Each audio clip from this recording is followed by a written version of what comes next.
loves, welcome back to my 12th house. This is ASTROG L, and thanks so much for clicking on this video. I really appreciate you for taking a bit of time out of your day to check it out. Now, this timeless pick a card topic will answer your concerns around what energy should you embody to attract healthy love. Now, please remember this is a general reading and there will be many different scenarios channeled and addressed to each unique viewer.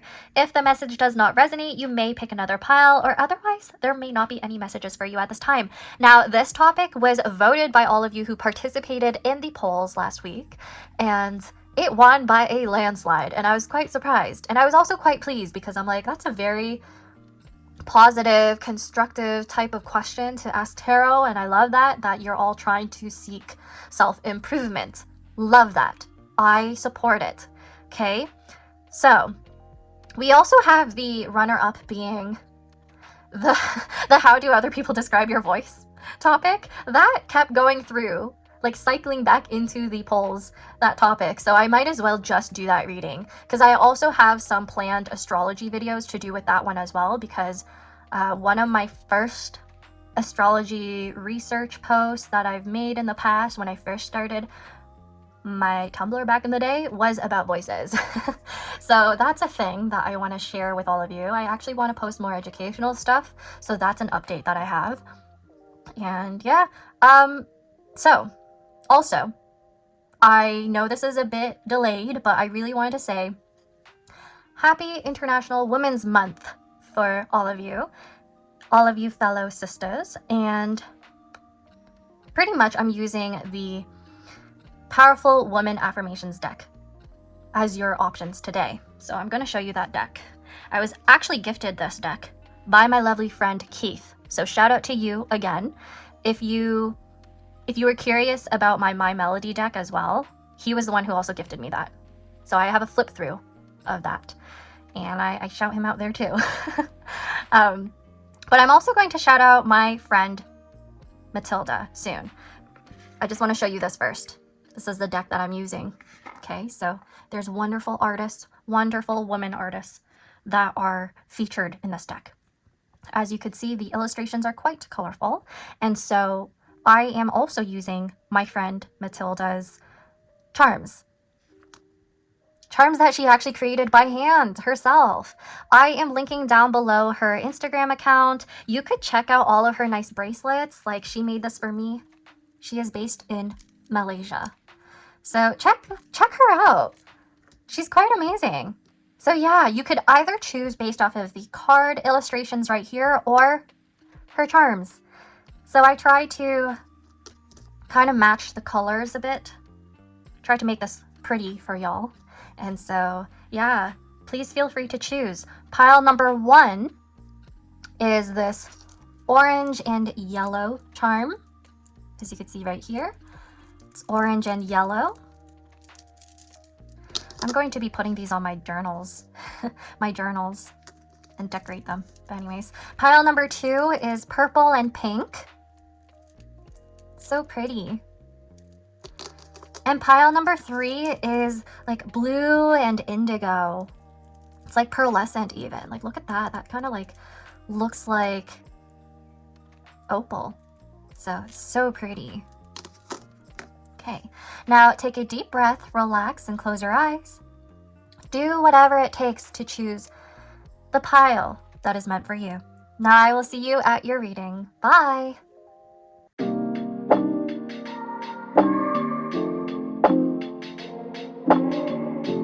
Hey there, my lovely pile number 1s. This orange and yellow charm right here, and this, I don't know how to describe the card, but it's of a wolf and this girl laying down right here in a bunch of foliage and leaves. Welcome to your reading. So we are taking a look at what energy you should embody to attract healthy love. So starting off with this Powerful Woman card, let's take a look at that. And then I will also be checking out what the colors yellow and orange mean for you in energy.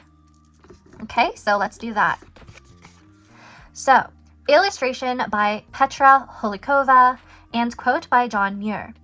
And into the forest I go to lose my mind and find my soul. Interesting. So there's something that is emphasizing your soul, and also losing your mind, but in a positive way. I see this as you needing to be channeling your inner whimsy. That's how I would describe it. You need to channel your inner whimsy. And why do I say this? You chose the colors orange and yellow right here. And pretty much orange and yellow, these colors are strongly tied to feelings of joy and creativity. Not only that, it's about confidence. Okay, so you need to really tap into your creative life force, because that's what your soul ultimately wants. So by the looks of this, I feel like this pile naturally is really creative, naturally is very abundant when it comes to feelings of warmth and comfort. But there are times where you are having these like creative blocks, or you're having a bit of like self-limitation when it comes to your expression, or you're having difficulties really finding joy in your life or within yourself. You may have moments where you're kind of like, feeling not so great about your own appearance, yourself overall, like your self-esteem may feel a bit sometimes. And that could be because you are really in your own head and you're kind of creating a lot of self-doubt and negative thoughts. Okay, so that's the energy I'm getting, because orange right here, it's all about your sacral chakra.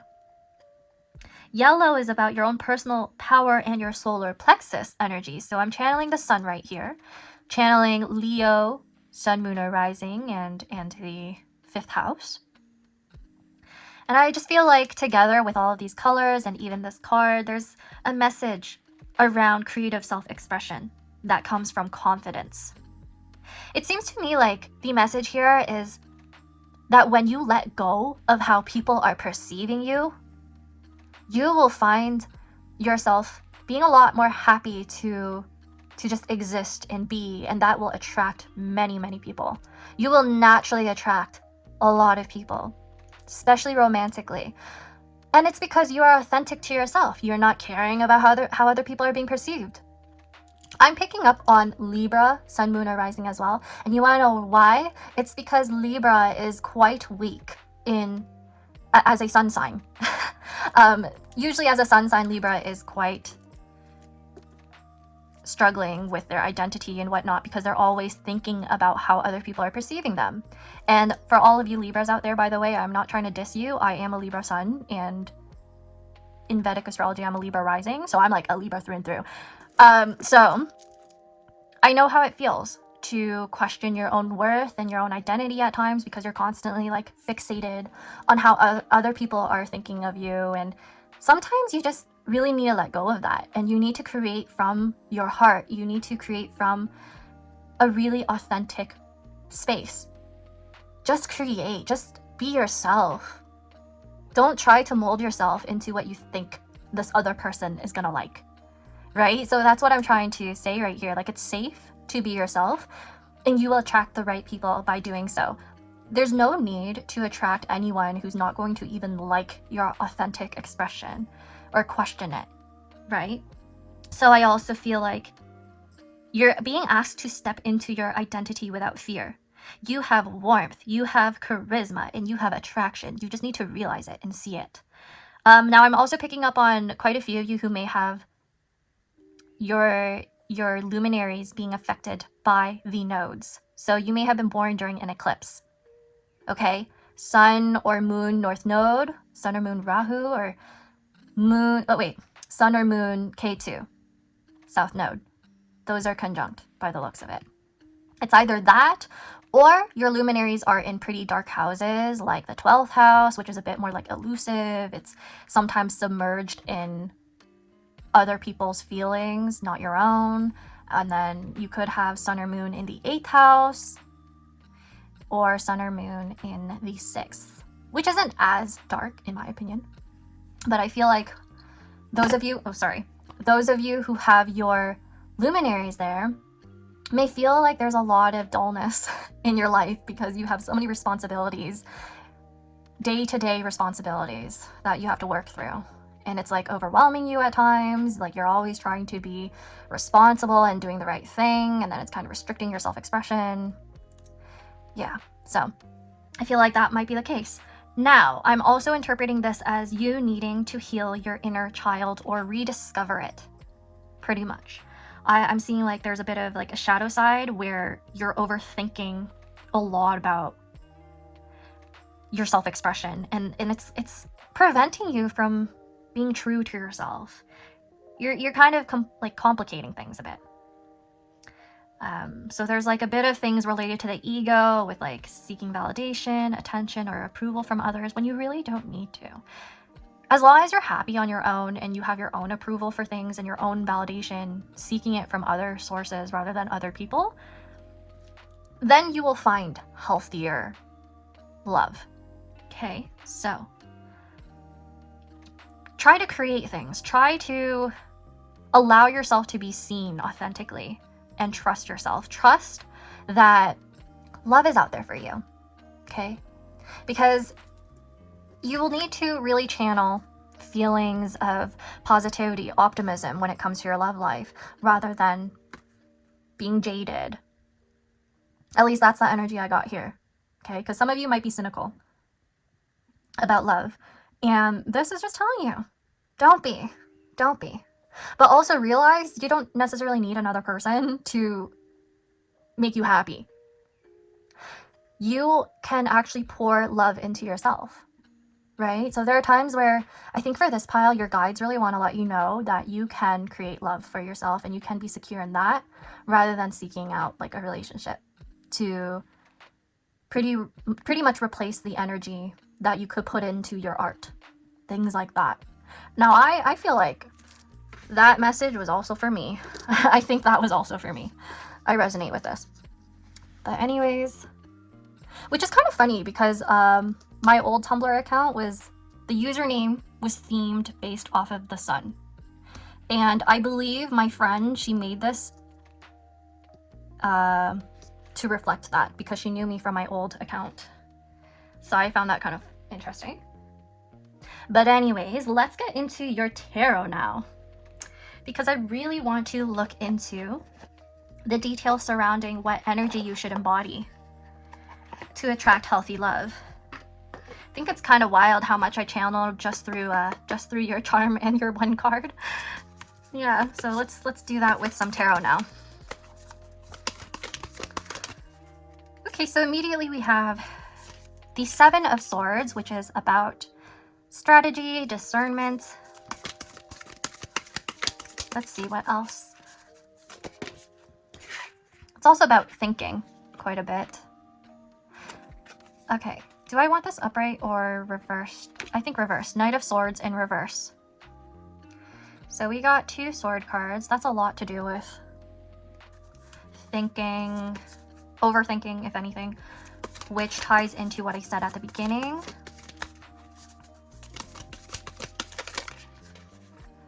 What energy should pile number 1 embody to attract healthy love? 5 of Cups in reverse. Okay, let me just say this right away. Please don't get mad at me. Pretty much this says you have a tendency to dwell on the past and dwelling on things that didn't work out. Relationships that didn't work out. I'm actually hearing friendships too. Like it's just like within your own personality or nature to really want a connection to work out because you really like companionship. That's what I'm hearing. Now mixed in with the cards themselves, this reads to me as somebody who truthfully needs to be a bit more discerning when it comes to the energy you pour out into your connections and people, because honestly, not everyone is going to appreciate you and treat you in the way that you deserve. And you just need to accept that sometimes, that you are not meant for everybody. In fact, the way you challenge other people's perspectives, their thought processes, their beliefs, that makes you special. That makes you special. Okay? Like, you need to realize that if this connection didn't work out, it's fine. You're probably going to meet somebody better.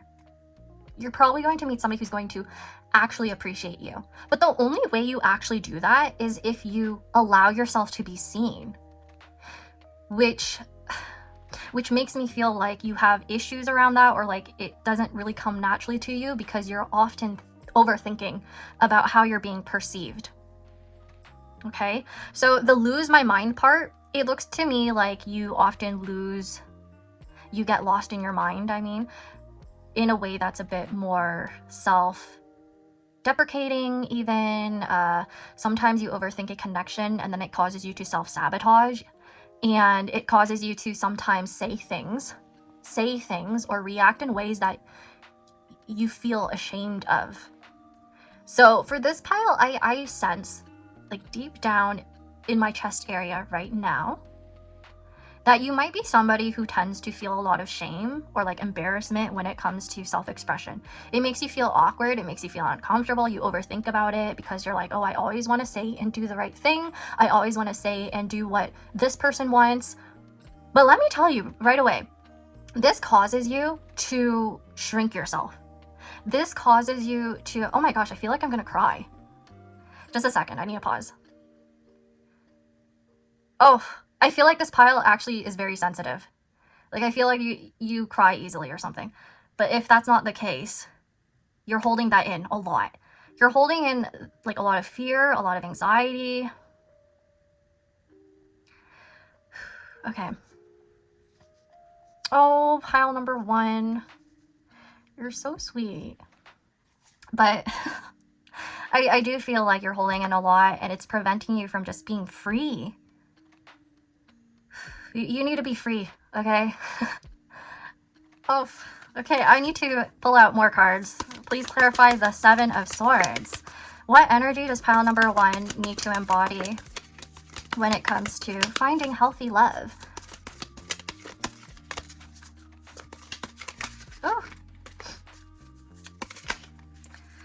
Oh, okay, sorry.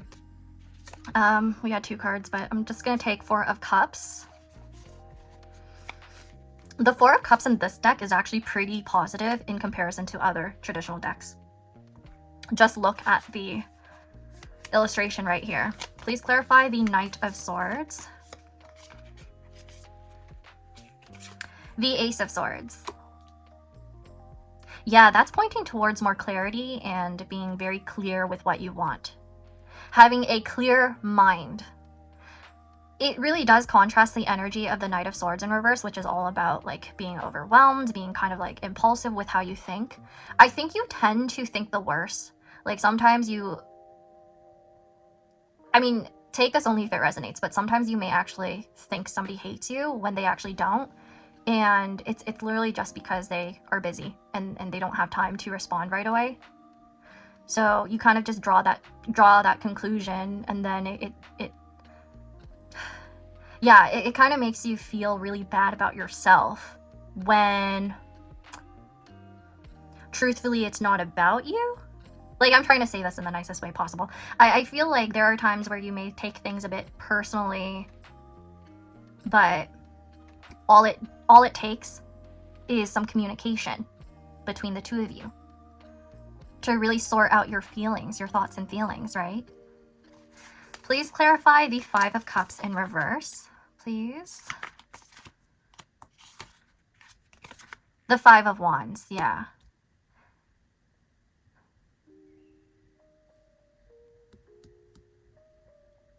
So a few things I'm seeing right here are, 1, you should put your passions and your energy, your creative energy and excitement into other things in your life. That will help you clear your mind. It'll help you release all of that tension or pent-up energy or self-doubt that I was feeling before.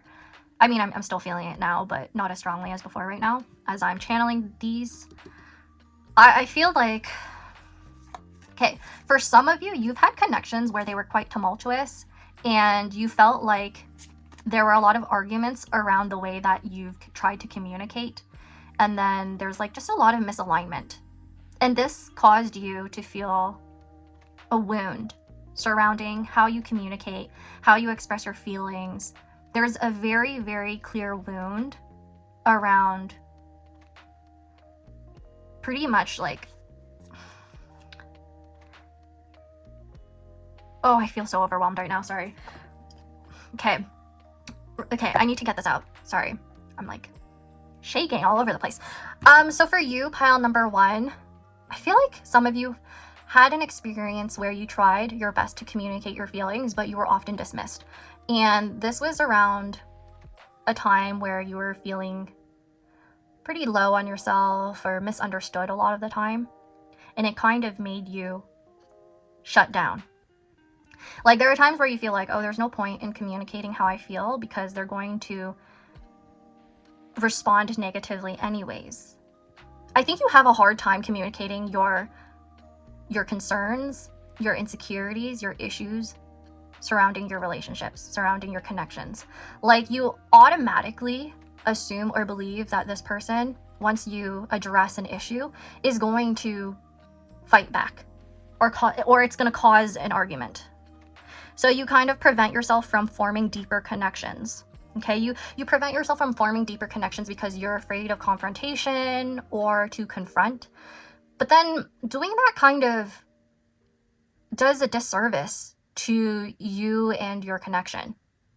Like, again, you're not forming a deeper connection with your person because you're not talking about what's truly important for this connection to thrive. Like, you're not talking about your vulnerabilities, you're not talking things through in order to work it out, because previously you've been met time and time again by people who are dismissive of you whenever you tried to communicate clearly. Oh my gosh, I'm like stuttering right now. Yeah. So I think there's this yearning to be seen, there's this yearning to be understood when you do communicate your feelings. Because don't get me wrong, I actually do think you're very, very bright. I mean, you chose this like sun related charm and this card that's all about finding your soul. To me, I read that as you finding your light and letting yourself shine, not dimming yourself. Strongly, I feel like you're actually a very bright person. You have a lot on your mind. You're very observant of other people, especially with that 7 of Swords. You're very observant, but you tend to mask your feelings and you mask your thoughts. And you do a lot of like damage control by self-censoring. And that's not really healthy. You're not really expressing yourself very clearly, or potentially not as clearly as you think you are. Okay? But also, with that being said, you could potentially be just connecting with people who are not really worth your time and energy. Because if they are going to deliberately misunderstand you to begin with, what is the point in trying to change their mind or trying to explain yourself even further? To be honest, there are times where some people are just not as, how do I say this? Sometimes they don't see things as clearly as you do because they do not come from the same background. They do not have the same experiences as you in order to like make these observations the way you do. And therefore they're just not going to understand, or they're not going to listen to you. And it's not like you can just change somebody's perspective in one conversation. Okay, you two come from different educational backgrounds, you two come from different families, potentially cultures. The 5 of Wands right here is pointing towards differences, people with differences. But it's also about friction and challenges, right? Next to the Ace of Swords and the Knight of Swords in reverse, this is about you overthinking or over-explaining yourself to people who will still not understand. Like, there's a fundamental difference right here. You know what I mean? I think with the 4 of Cups right here, just based off of this, and the 7 of Swords, you need to look for people or give an opportunity to people who truly do listen to you.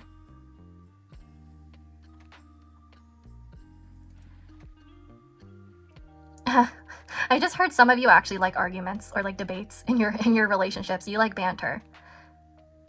But let me tell you, okay? Pile number 1. I'm picking up on somebody who's like an Aries Mercury, Aries Venus. You love debates, or like you love banter. However, you might attract the wrong people. You might attract the wrong people because of that. Because you might just attract people who are like overall toxic and want to argue with you all the time.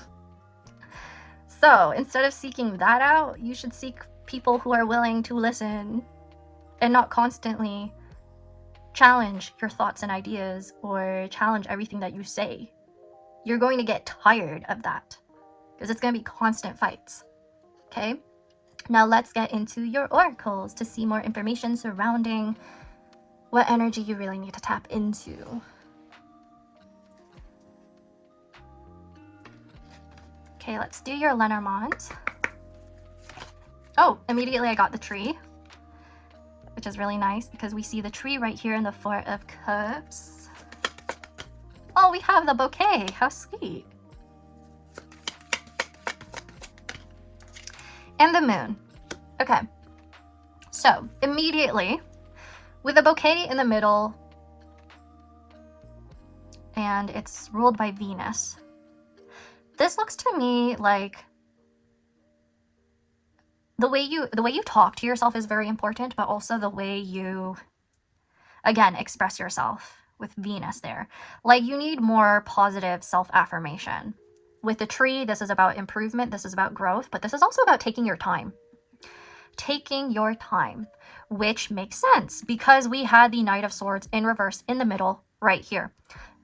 Try not to be so impulsive and try not to push connections when they are clearly not working out. Not everyone is meant to be in your life.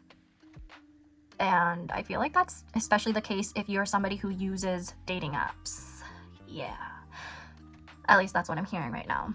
But the moon right here with the bouquet, you're actually very attractive. I don't know if you realize that. Pile number 1, you're like very physically attractive, but not only that, the way you express yourself, there is something that is really deep down in like your soul that wants to be expressed, but it's not being realized yet. And I wonder what that is. It could literally be your art. It could literally be your writing. I feel like some of you are writers, actually. You're a writer. I just heard that, okay, if you are a writer, this is very specific for somebody here.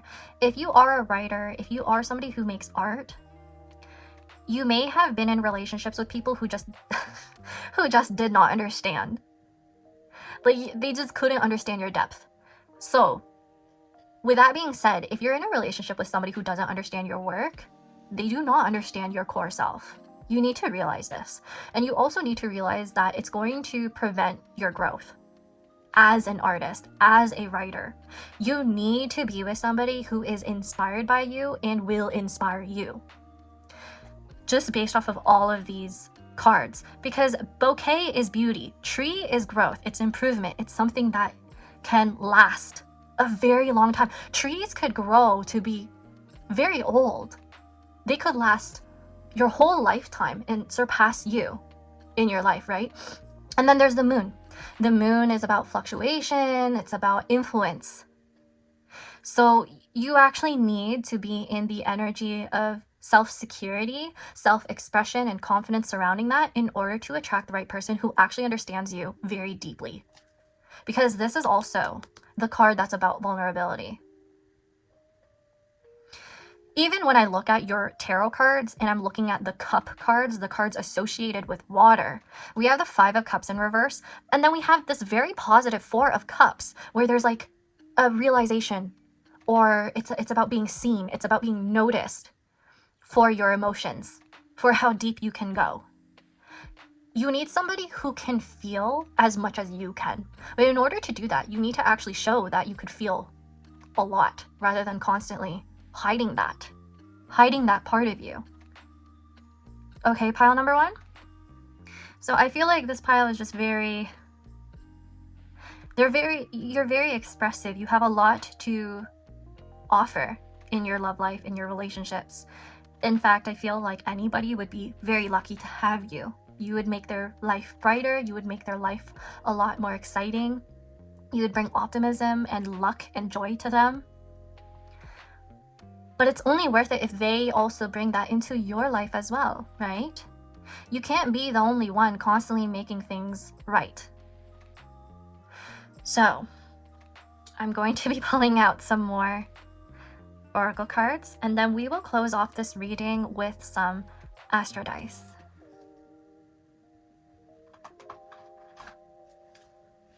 So for this particular pile, it makes sense for me to use the Sun oracles. The Oracle of the Radiant Sun. Yeah, let's do that. So let's see. I think I'm going to use different oracle decks for each pile, but for this one, it's the Sun one. Yeah. So for pile number 1, what energy should they embody in order to attract healthy love? Intuition, 4th house Mercury in Cancer. I believe we also have Archangel Gabriel coming through. At least they are the first one that I saw.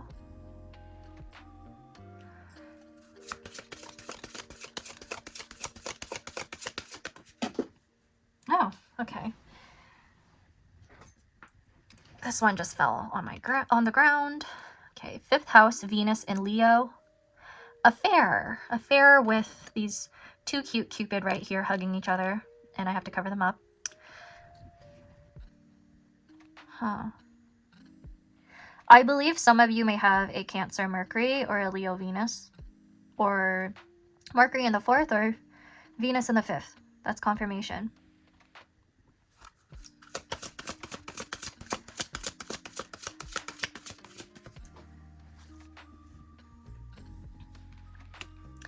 Acquisition, 2nd house Sun in Taurus. Huh. Acquisition, second house Sun in Taurus. I feel like that's about you having more self-confidence and a sense of value. So as long as you have very high self-worth, you will acquire a relationship that is valuable to you and worth investing in. Because the 2nd house is about what you possess, and the Sun is yourself. Taurus is about comfort and beauty. Again, I believe you're probably really good looking, and you might not notice that. But not even just like physical appearance, it's also your actual core personality and who you are and what you value. That makes you very special. And with that 5th house Venus in Leo, there's like this inner child that wants to be seen, and I don't really think you're allowing it to be nourished, or like you're not really taking care of it, or there's a message surrounding you needing to tap into that. What did you want to do when you were younger? Like, what did you value when you were younger that you aren't valuing now? Like, there's something that you neglected, pile number 1. And intuitively, I think you know what it is. Like something that you did when you were younger to comfort yourself, something that you did. For some of you, it's something that you inherited. And it kind of just drifted away. But the archivist in me, the archivist in me, when I look at acquisition, I'm thinking about having procedures or policies when it comes to acquiring what you value and what you actually want to preserve in your own repository. So for you, there may be like standards that you need to set when it comes to people. Who you let in, who you allow to see you, to see who you are. Even with affair right here, I feel like there are like complicated things that you've experienced in your life, or some complicated parts of you as a person who, like, not everyone's meant to see you. I think that that's just something that you need to realize and accept. Yeah, and that's the message I'm getting. Okay. Now, to close this reading off, I will need to pull out your astro dice. Okay.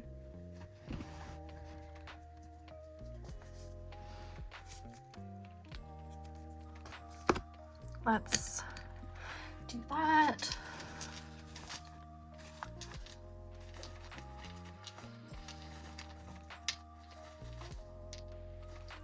Okay. So, for pile number 1, please provide more information regarding what energy they should embody in order to attract healthy love. 3rd house, communication, writing, expression, Venus, beauty, self-worth, value again. And I also see this as being like your comfort. So comfort and ease, harmony in your communication. We keep having this being emphasized for you.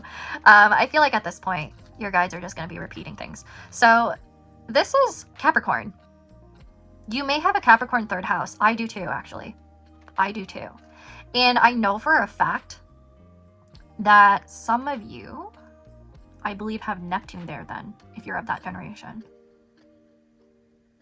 Yeah, Neptune and Capricorn is probably there. You might have Venus aspecting that house. You might have Venus in Capricorn. Either way, I think you were like forced to mature or grow up pretty early on in life, or you've always felt more mature than your peers, especially in your earlier childhood. Like say in primary school or middle school, there were times where you talked to your peers and you were just like, oh my gosh, you're so immature. And then you couldn't get along with them. You're just like, oh, I feel like none of you understand me. You don't feel as deep as I do. And then at the same time, they perceive you as somebody who doesn't like think as deeply as them. And then you feel misunderstood. It's like this whole thing where you are in this loop, this mind loop of feeling misunderstood, but at the same time you're unable to express yourself. Like you're kind of like, some of you are quite quiet, or you're very again, I got the message around self-preservation before. Like you're a bit closed off, or you're shy, or you find it hard to express yourself really easily because you're fearing judgment from others. Or you have like this constant theme of people misunderstanding you. And you're like, oh my gosh, that's not what I said. You're like twisting my words. And you're like, okay, maybe you're too immature to understand what I actually meant. Or you're too immature to actually see more deeply into my reasoning for things or how I'm expressing myself. And then you're kind of like stressed out about that. So then you just don't talk to people because you're like, oh, I feel like I have to explain myself more than usual. And that's really annoying. So there could be that theme going on in your life. Let's get another message surrounding what energy you need to embody in order to attract healthy love. I'm getting a lot of messages surrounding like what you should let go of throughout this reading, right? So I hope you're not getting upset with me, because like there are times where I'm like, oh no, is pile number 1 going to get mad at me for saying this? But then I'm like, but the energy I'm picking up on is you feeling that way about other people whenever you talk to them. So I'm kind of in this like loop as well, where I'm like, am I talking this way or am I feeling this way because pile number 1 is when it comes to their connections? Some of you have a Mercury retrograde, I think. Yeah. Okay, so let's see. Ooh, Cancer, Saturn in Cancer, and 6th house. Again, restriction. You are restricting yourself. So Cancer is ruled by the moon, right? And right here with Saturn and the 6th house, you might have Saturn in the 6th house, by the way. And this is all about restrictions. This is all about your responsibilities, limitations as well. There could be like things in your own personal life that does prevent you from being able to like go out as often or freely the way you see other people going out. It could be like responsibility in your home life, responsibility relating to your mom even, or your maternal figure. It could even be that your home life kind of was restricting you in some way, especially in terms of self-expression. So it kind of reflects back into your daily life outside of the home. So if you've ever felt like your parents just simply did not understand you, did not listen to you, often misunderstood you, then that actually translates in how you communicate with other people in general. Like you make this prejudgment that this person is not going to understand or see your perspective, so you're just not going to communicate. You see where I'm like pointing out the cycle here? So that's just something that you may need to reflect on, pile number 1. Okay, last roll. So what does pile number 1 need to know regarding the energy they will need to embody in order to attract healthy love? We have Gemini in the 12th house and Jupiter. Yeah, you have a very, very expressive mind. Like, you have an internal world that a lot of people are not aware of. So the Gemini Jupiter is all about expansion and diversity, right? And Jupiter being traditionally ruled by Sagittarius being the opposite of Gemini, I feel like you are incredibly knowledgeable and bright, like I told you. Like, you're very intelligent, but you don't always express it. You don't express it all the time. Like, the 12th house is about something that's hidden and more subconscious. And it's even about your own, like, art. It's about whimsy too. All of that. So it's like you're restricting your self-expression because Jupiter is hidden. Jupiter being the planet of expansion, that's hidden. Hidden, I tell you. So there are a few people out there, I think, who perceive you as a little difficult to pinpoint. Like, they don't really know what to expect when it comes to you. Even they might mask when it comes to communicating with you because they don't know how you will react to things. They don't really understand you, and they're like, oh, pile number 1 seems a bit closed off. So that's just something to be a bit aware of. Okay, or maybe you're already aware of that and you're like, I don't know how to fix that. I don't know how to change that. It just happens. Like, people just project onto you and they assume that you don't want to get to know them. And you're like, no, I'm just quiet. So I'm just quiet. Talk to me first. So yeah. Now, that is all I have for you, pile number 1. Please like, comment, subscribe if you enjoyed this reading, if it helped clarify anything for you, and feel free to let me know how you feel about this reading, because I do think I may have come off a bit harsh at times. You could let me know, okay? So you could let me know. Now, I hope I'll get to see you next time, and please, please, please take care. Bye!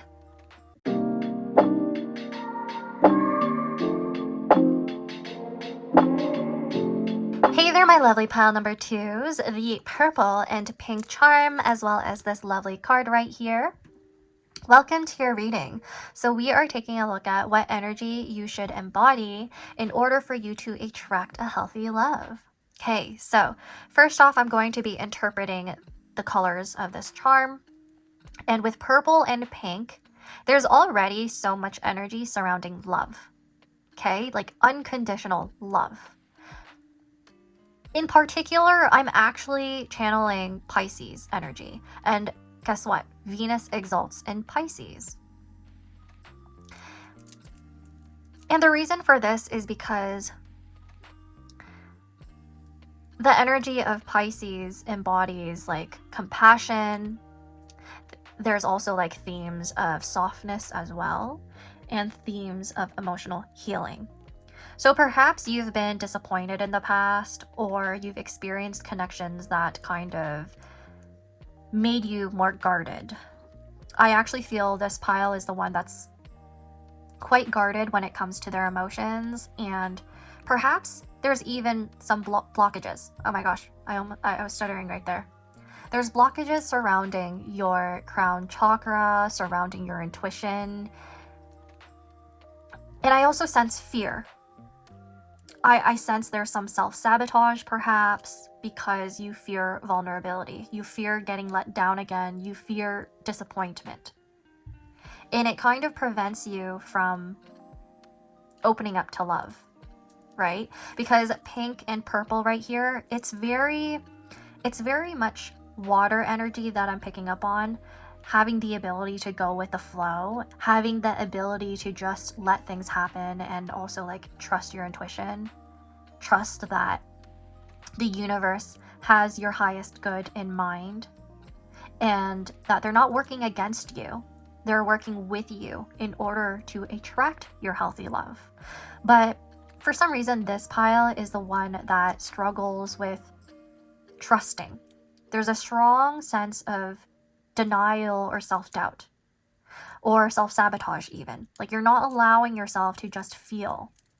And so this is the pile where I think a few of you have tried dating and more recently just like gave up. Or you're thinking about giving up right now. You're like, I can't do it anymore.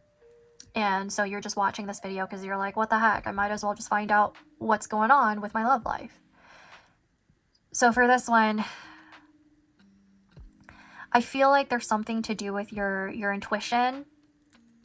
Like you're scared to trust it. Or there are times where you struggle to see clearly as to whether it's your intuition that's telling you a connection's not going to work out, or it's just your own fears and anxiety. And then you end up preventing yourself from exploring and delving into a connection even further. Because the color purple, spiritually, is a very deep one. It's very, very deep. It has to do with your own spiritual connections even, and soulmate type bonds.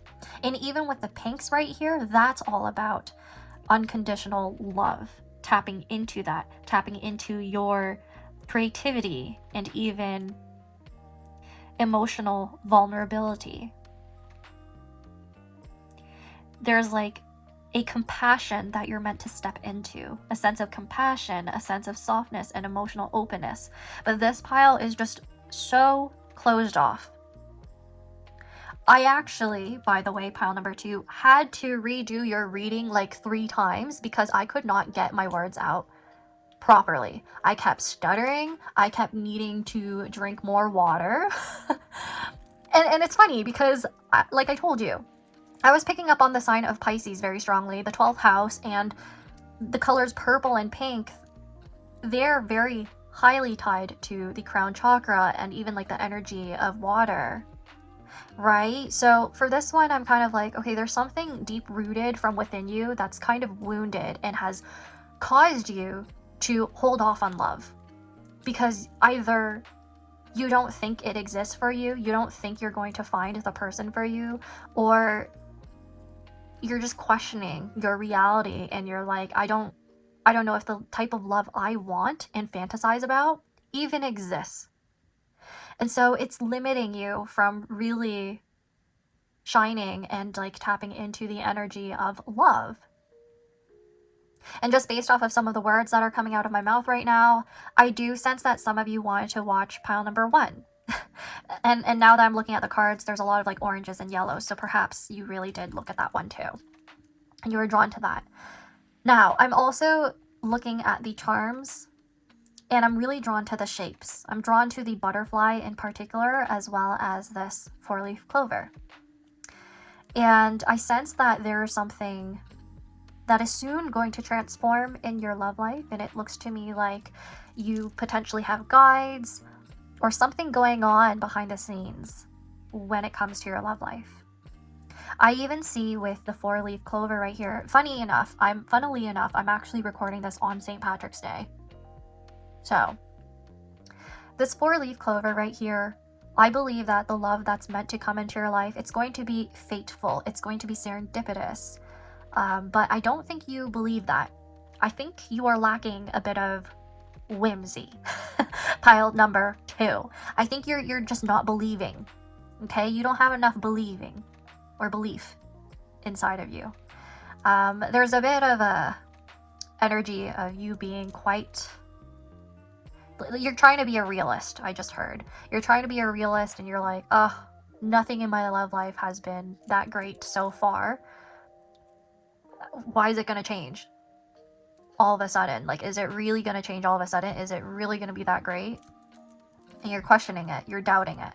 I also sense that there's quite a few of you, I feel like, who have people around you who are already settled. And you're like, I'm not even there yet. I'm not even in that stage of my life. And you're just frustrated. Oof. Okay, I think some of you were born during Saturn in Pisces. So some of you are coming out of your Saturn return. Yeah. Okay, so there's quite a few of you who have struggled quite a bit, possibly because like Pisces is in your 7th house and Saturn was there. Or even in the 5th house and Saturn was there, so your dating life was just not fun. And it was like lesson after lesson, and you're like, oh my gosh, when will it stop? Why do I keep having to grow from these connections? Like, give me a break. And that's why you have like this very realistic mindset or you try to have a very realistic mindset when it comes to love. And you're like, okay, I can't expect anything to be that great. When I look at other people and I see them madly in love, I'm like, I don't think that's ever going to happen to me. You just don't believe, you just don't think that it's going to happen to you. Okay, so that's what I got just channeling from this and also interpreting the colors. Let's take a look at your card now, and then we'll get into your tarot and some more oracle cards and astro dice, okay? Oh, pretty simple, the message right here. Illustration by Danny Poland, Let Your Light Shine. Okay, I actually want to get you another card from this deck. Okay.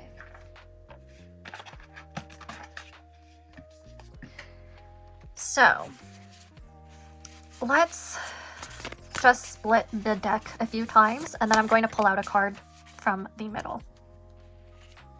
Okay, so for pile number 2, what energy should they embody in order to attract a healthy love? Oh my, okay. Okay, so illustration and quote by Lauren Sue. Let go of the things that dull your soul, and you'll see flowers bloom where they belong. Oh. So very nice imagery right here. Look at the butterflies. Yeah, I pointed out the butterflies from your charm, the butterfly from your charm. Remember? And there's a lot of pink and purple here. Yeah. Okay, so yeah, I feel like you just need to believe that you have a soulmate that's waiting out there and that's coming your way. Sorry, see, I can't speak. But let's put these to the side and I will pull out some tarot for you.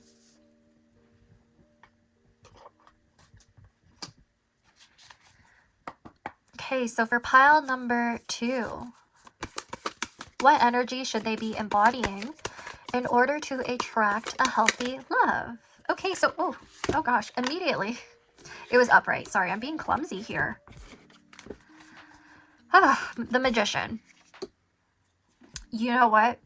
That's crazy to see because it's saying you have all of the resources to attract and manifest love, but you're not realizing it. Pile number 2, like, you must be a really good manifester, but you're not realizing this. And the fact that you don't realize your own intuitive or even psychic powers, it kind of does a disservice to you and your love life.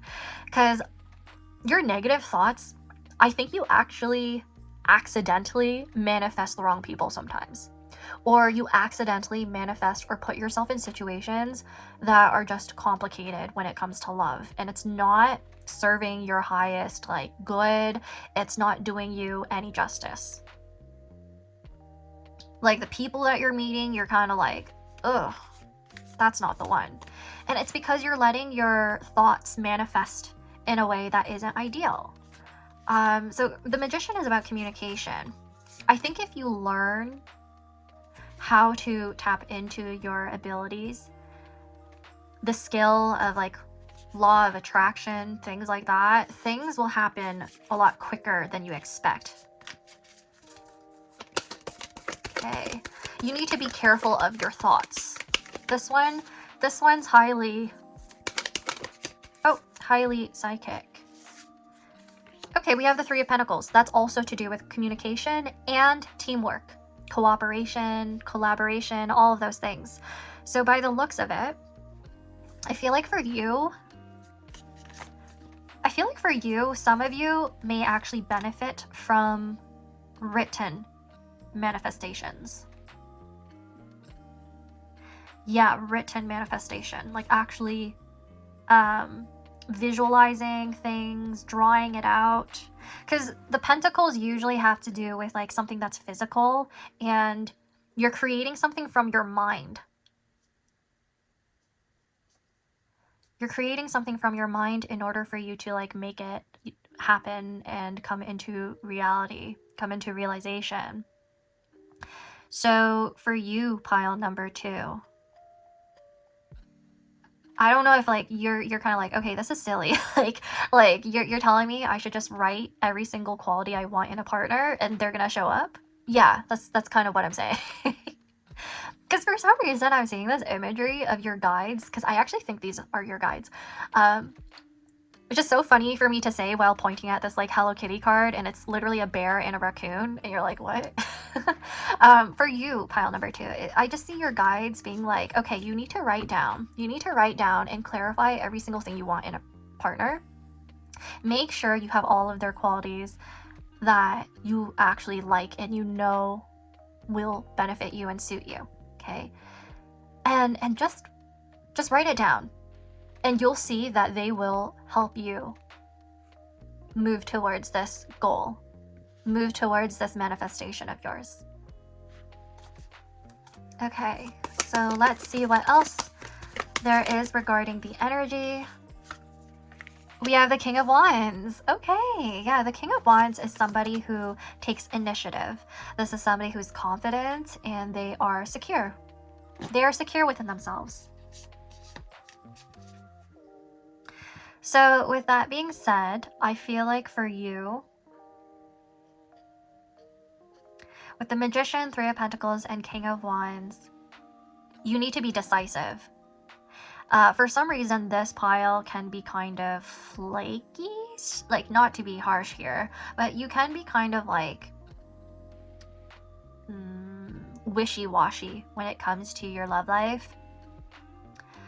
Like, again, picking up on the self-sabotaging energy and the self-doubt energy from the very beginning, I actually sense you kind of preventing yourself from like expressing yourself, getting out of your comfort zone, talking to new people might be kind of iffy for you, but the energy you need to tap into is a lot more confidence. Truth be told, there's a need to be a lot more confident and to put yourself out there, because you have the skills to do so. You have like wonderful abilities, by the way. You're very passionate. You have your own passions, you have your own hobbies, you have a lot of emotion to share, emotion to offer and give. You're very intelligent. Okay, your mind is very it's interesting. I heard it's interesting to other people. People would love to pick at your brain is what I heard. And then we have the Pentacles. The Pentacles is a sense of security. It's your career. Perhaps you actually have an interesting career, or like your profession's really fascinating to other people. Take that if it resonates. But overall, I just sense that you're kind of holding yourself back. Okay, you're holding yourself back from getting together with people. So there's a need to step out and join a community, perhaps, to share yourself more, share your interests, find like-minded people. Maybe start your own community workshop, your community organization, things like that. You're being encouraged to do that. If you can't find the space to meet like-minded people, create it yourself. Or find some friends to create it with, or like create it yourself, build on it. Because clearly you're really good at manifestation. Like, you can create your desires and put it into action. You can actually bring it into your own reality. Okay, so let's clarify the Magician right here before I ramble on too much. So we have the Hanged Man. The Hanged Man is about you needing to shift your perspective. Your perspective is you're not seeing things clearly by the looks of it. Like, I think there's a need to sacrifice previous ideas surrounding love and what you're capable of and what you're capable of attracting into your life. Like I said before, I think some of you are quite jaded or have this perception of you not being able to find the person that's meant for you, the person that you desire. But the Hanged Man right here is saying that you'll meet your person at an unlikely time, at an unlikely event, especially because this is diagonal from Three of Pentacles, by the way. And the type of person you end up with is actually somebody who you least expect. Because typically when I see the Hanged Man in a love reading, it's an indication to me that the person who you're going to end up with is just someone who throws you off in terms of your usual type. You know what I mean? Like, this just reads to me as you actually finding out what your type is later on, what the type that you should be dating and getting married to. You realize that after you come together with a group of people, you collaborate with other people, and you find them through that. So it looks to me like you're kind of like preventing yourself from opportunities, you know, like opportunities to meet your person. Please clarify the Three of Pentacles. Oh, you know what I just heard? The reason why I picked up on Pisces and the 12th house earlier is also because some of you tend to self-isolate a lot. You're comfortable in your isolation and you kind of just need to push yourself out of your comfort zone. I wonder if someone here has a Pisces stellium. Huh. Yeah, you're kind of like, you have so much love to give, but I think you're scared or something. Oh, a bunch of cards just flew at me. Oh my gosh. We have the Fool. Yeah, as soon as I said you're probably scared, the fact that the Fool comes after the Hanged Man, and I was just talking about Pisces energy and like keeping to yourself and not getting out of your comfort zone, this literally is telling you that you need to take risks. You need to take risks. You need to put yourself out there, and you are not doing that. Let your light shine. Let your light shine. You need to realize that no, your life is not meant to just stay at where it's at right now, especially your love life.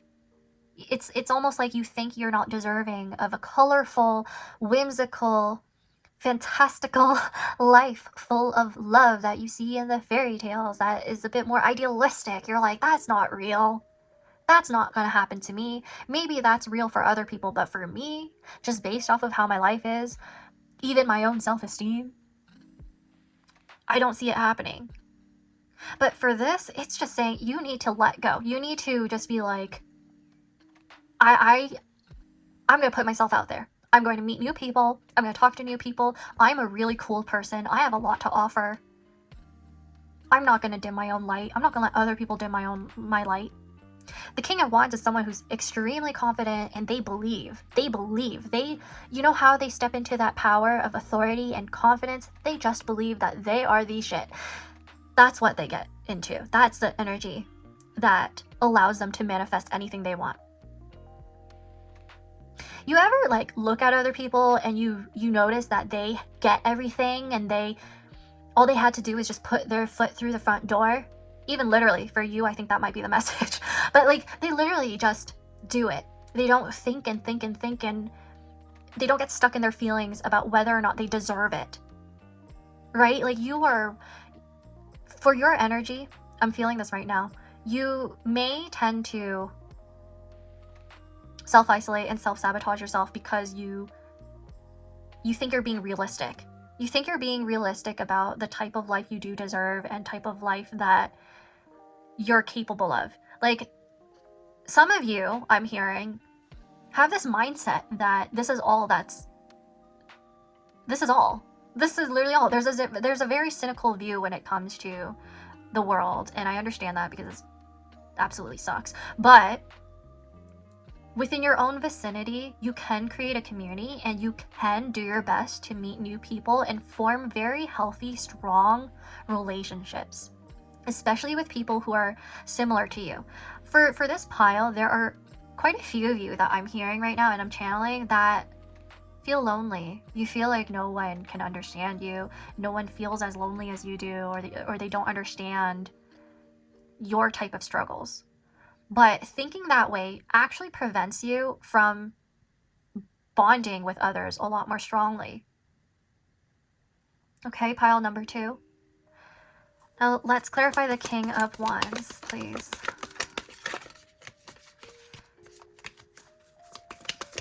I'm feeling a bit dizzy for this pile. Yeah, okay. I think you're just tired. You're tired. You're sick of it. Okay, let's see. Oh, it's so funny how I'm pulling cards that just repeat what I'm saying. Like, I just have the message before they're confirming with me. Okay, the Ten of Swords is about somebody who's tired. Look at Hello Kitty sleeping. They're very tired. They are feeling a lot of overwhelm. But I feel like with this message right here, Hanged Man, the Fool, and then the Ten of Swords, you kind of shut down before anything starts. It's like the moment somebody new comes in, you're kind of in your head. You're kind of in your head as soon as a connection starts. You're like, oh no, I'm not sure where this is gonna go. I'm scared. And then you kind of just like, whoop, you're gone. You're gone from the connection. You're like, I'm too scared to face this right now. I'm going to self-isolate. I'm going to rest. I'm going to try to heal. Now, that's fine. You could do that.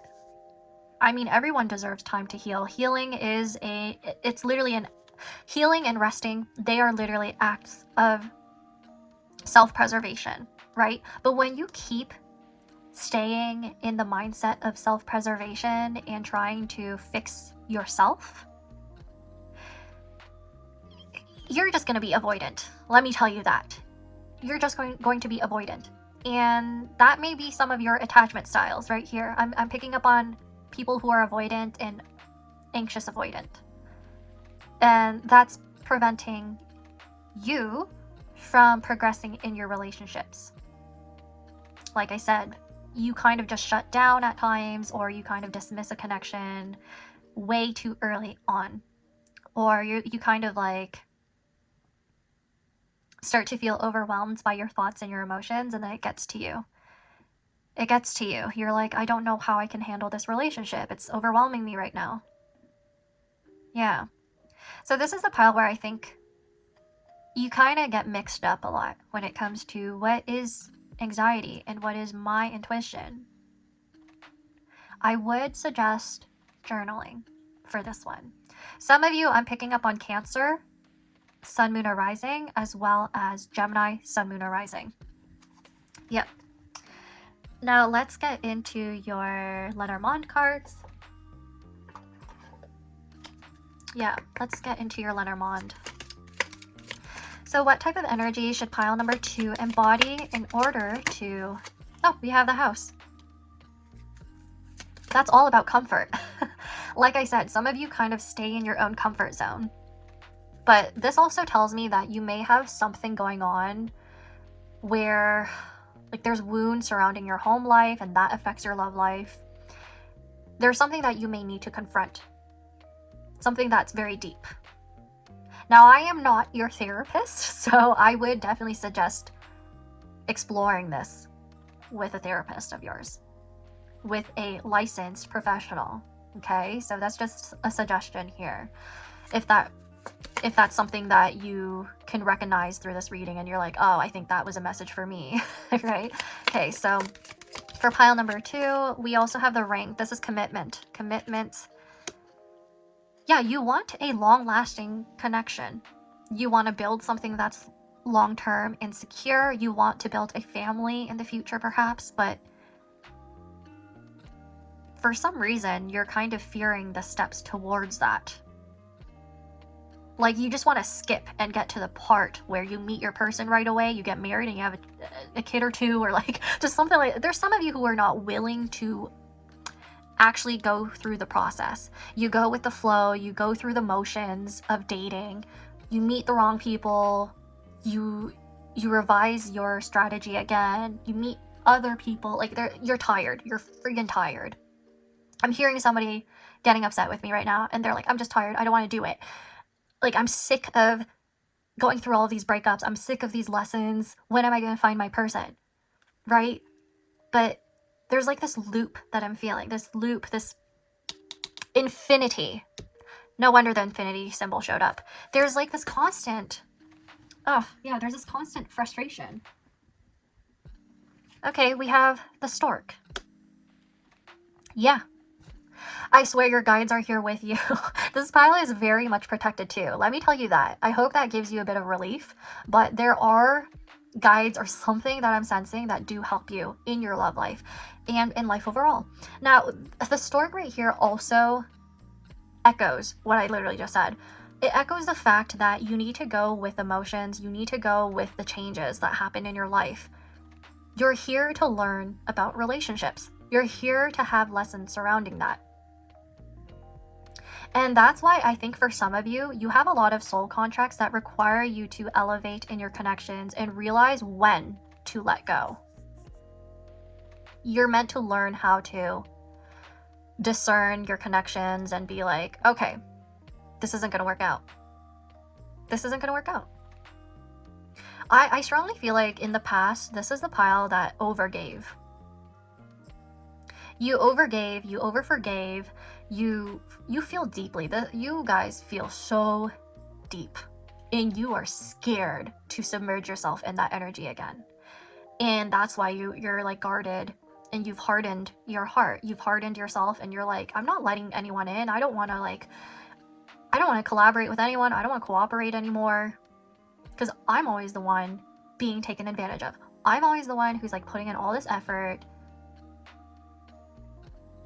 And ultimately, pile number 2, if that's really truly how you feel, then perhaps there's like something deep down again that you will need to heal. Like you will need to shift the way you perceive your connections, love, and the process that goes into it, the energy that goes into it. You may literally just need to take a step back and heal and rest from relationships for the time being and work on finding joy and love through community. And then it'll come to you. The right person will come to you when you surround yourself with people who are just like willing to let you express yourself, willing to let you be free, willing to let you be confident and shine. Because it also looks to me like you may have actually ended up with people in the past who just stole your light or just dulled your soul. For real. It's almost like they found you and they're like, oh my gosh, pile number 2 is like this shining light that I just want to like take, like I just want to drain them of their energy. Like they're like an energy vampire, you know what I mean? Like I feel like you attract those people. Okay, so I'm gonna get into your other oracle cards now, and then I will close this reading off with your astro dice. Because I feel like you get the point. I feel like I was just like circling back to your messages. Okay, let's see.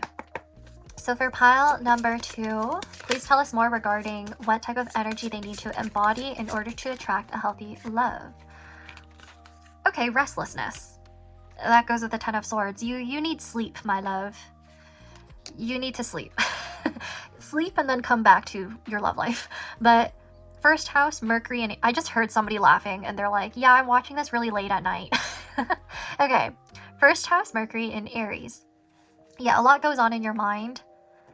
And a lot of it has to do with your own self-esteem. Some of you are very self-deprecating, but I also feel like that might be your humor. But I feel like there's also truth in humor, right? So maybe that's just something you need to like look into with a therapist, not with me. But yeah. Okay, we have devotion. 7th house, Saturn in Libra. This actually echoes the ring and the house. You want somebody who is loyal to you because you are the type of person who will give your all when you start a relationship. Once you're in it, you're in it. And you want to meet somebody else who is just as willing to build with, oh, I just heard somebody here actually wants to own a house. Now that I look at the house, the ring, and the 3 of Pentacles. That's confirmation, by the way. If you are looking into purchasing a new place, if you're looking to move with the stork, You want to be with somebody who desires to build that life with you. Yeah. Okay, let's see what else there is right here. We have resistance, which I was picking up on already. And I was sensing. I was like, okay, somebody here is very stubborn. And yeah, here we have second house Mercury in Taurus. Kind of stubborn with the mindset right here with the Hanged Man as well. Like, you're kind of in your comfort zone, but you know you shouldn't be, is what I got. So Mercury coming out twice is telling me that there's, yeah, all I see is that there's a need to shift your perspective and shift how you think about things, because it actually does affect how you move in life and how things physically manifest, how they like, there's like a ripple effect. I see a ripple effect where your mind influences everything that you do.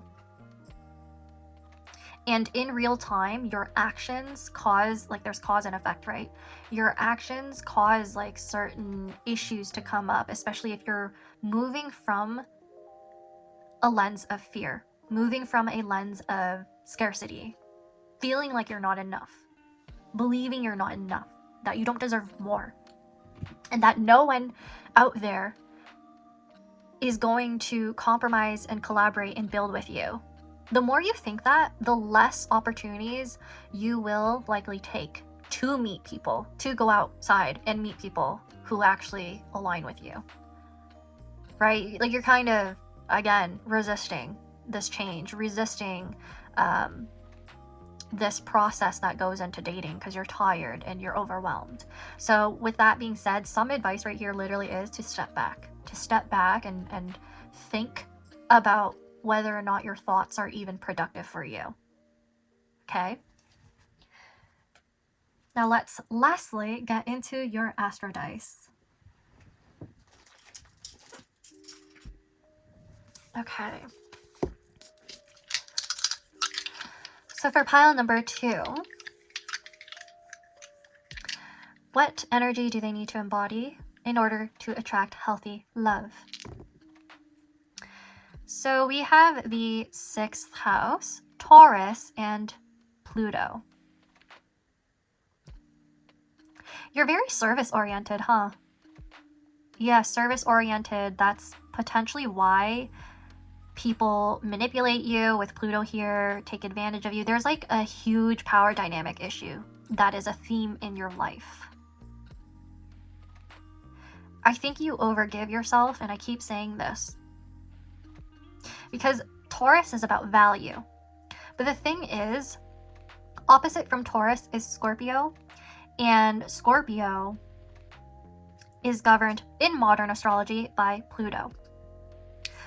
And that area of the chart, the 8th house and like Pluto energy, about transformations and all that stuff that's uncomfortable, that is about other people's karma, other people's debt.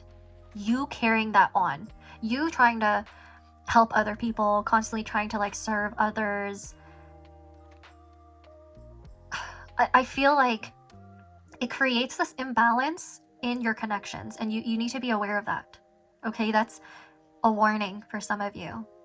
Do you spend a lot of money on your person, on the people that you date? Do you like overgive to the point where they're kind of like taking advantage of you and they're not giving you back as much, or they expect that treatment all throughout without giving you anything back? Is that what's happening? Because for some of you, that is showing up. Now let's do another roll. We have the 3rd house, Mercury, and Scorpio. Scorpio energy. What can I say? 3rd house and Mercury is kind of nice because the 3rd house is already traditionally governed by Mercury because it would be Gemini. But in this case with Scorpio here, there is a bit of manipulation and power dynamic issues again in your connections. You may need to also, again, reflect on how you think, because again, Mercury, the 3rd house, that is your mind.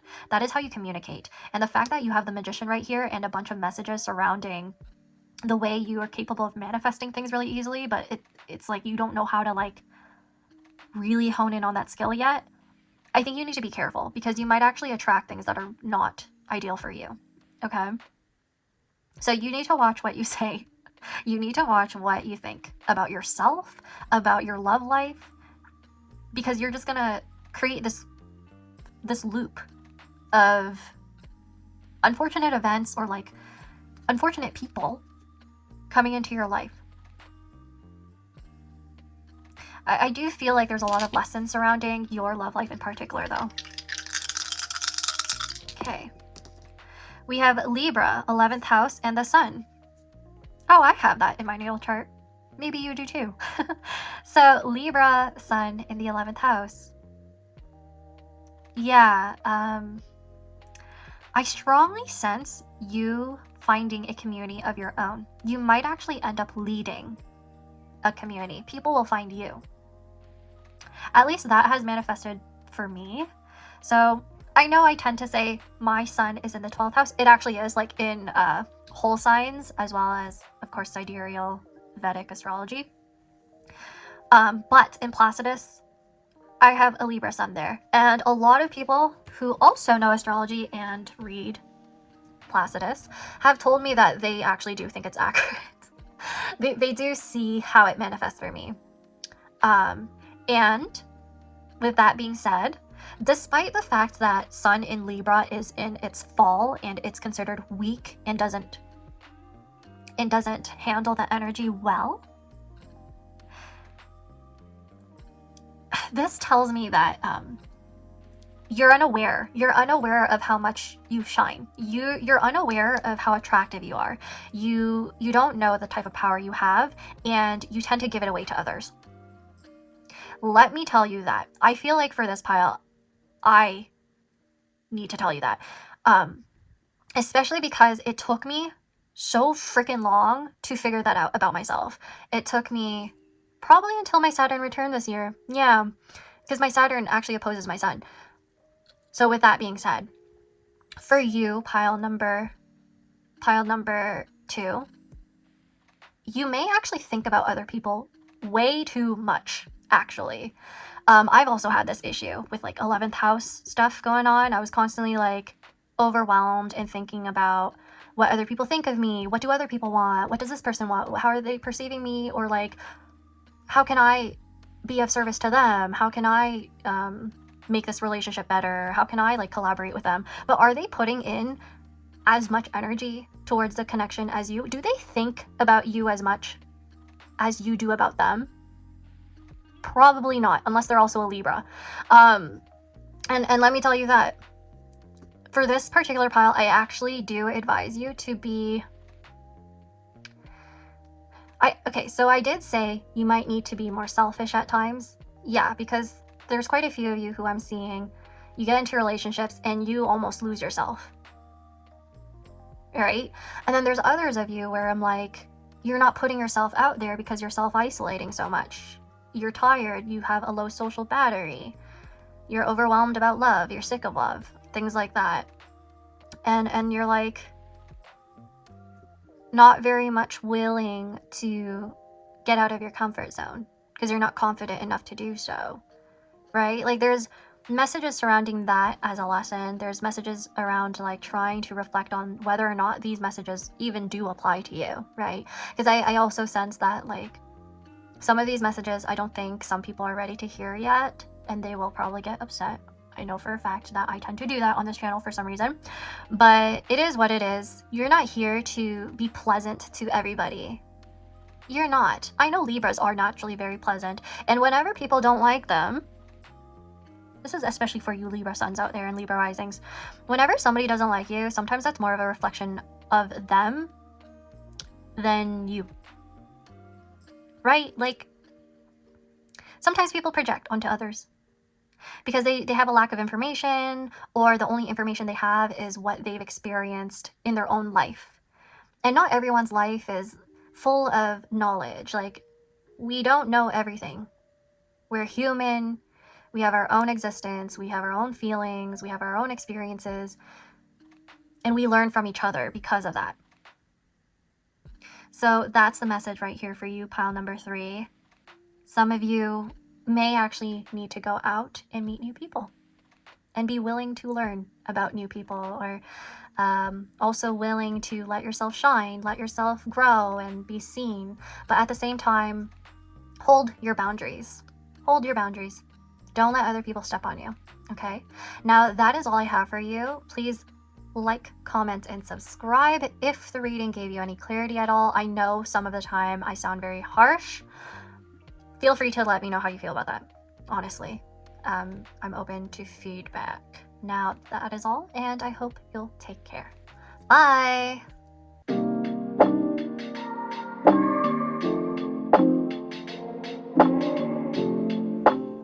Hey there, my lovely pile number 3s.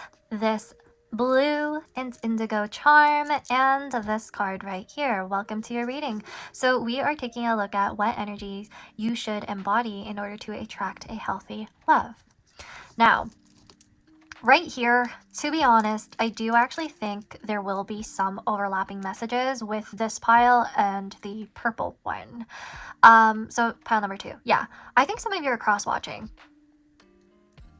But anyways, like, I feel like the reason is because purple and blue, sometimes the messaging tends to be overlapping when it comes to the interpretation of these colors.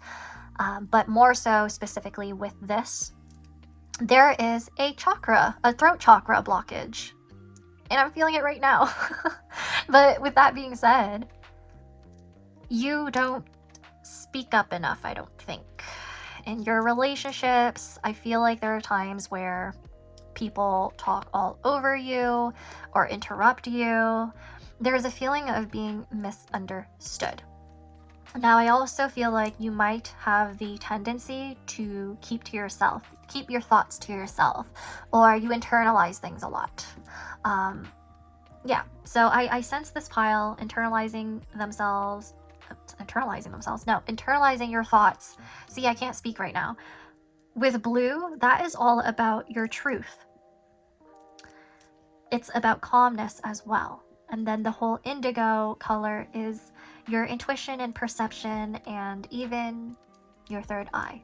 So this pile, I feel like, is the most psychic, probably even more so than the second pile. Don't tell them I said that. But for you, pile number 3, you can easily see through illusions. You can easily see things that other people can't. Okay, but for some reason, I sense you just don't trust your gut sometimes. You just don't trust it. You get overwhelmed because I think you carry other people's emotions, or you get confused as to whether or not this other person's emotion is actually yours. Like I think you absorb people's energy quite a bit. And then that's why you're probably watching this and you're like, okay, but what energy do I embody? Like, I'm confused, right? So I feel a lot of confusion here because you're confused. You tap into other people's energy quite a bit as well. And then it kind of makes you distrust yourself. As you can see, I'm fidgeting a lot for this one. So I feel like you might have a lot of anxiety, or you tend to fidget in real life because it's a way to soothe you and calm you down. It could even be a way for you to channel if you are psychic yourself and you're aware of that. But yeah, I feel like for this one, there's something very deep-rooted inside of you that prevents you from attracting healthy love. Like, there's something very deep that I feel like only you can understand or only you know, but it's a very strong fear of being close to somebody or letting them see you. Let's see what your card says, actually, because I'm having a hard time with this one. I am, yeah. Oh, okay. This is a long one. Okay. Illustration by Victoria Manzanilla and quote by Sally Ride. I would like to be remembered as someone who was not afraid to do what she wanted to do, and as someone who took risks along the way in order to achieve her goals. I swear some of you are like cross-watching between this pile and pile number 2. Because I talked a lot about this in that last one, so you may have messages in that pile instead, actually.